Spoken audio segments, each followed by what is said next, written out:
எலுமிச்சம்பழ சாதத்துக்கு முதல்ல எலுமிச்சம்பழம் ஒரு 3 சின்ன சின்னதாக கட் பண்ணிவிட்டு சாறு பிழிஞ்சு வச்சுக்கலாம். அதில் ஒரு ஸ்பூன் உப்பு போட்டுக்கலாம்.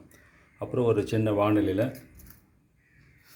2 ஸ்பூன் எண்ணெயை ஊற்றின்னு அதில் 1/2 ஸ்பூன் கடுகு, 1/2 ஸ்பூன் உளுத்தம்பருப்பு, 1/2 ஸ்பூன் கடலைப்பருப்பு போட்டுட்டு அதுக்கு மேலே 1/2 ஸ்பூன் பெருங்காயம், 1/2 ஸ்பூன் மஞ்சள் போட்டுட்டு அதில் மேலே மல்லித்தூள் ஒரு 1/2 ஸ்பூன் போடலாம்.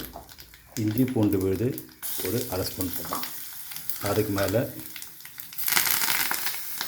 இதை மாதிரி ஒரு 5லேருந்து 6 கருவேப்பிலை போட்டுட்டு அதுக்கு மேலே நீங்கள்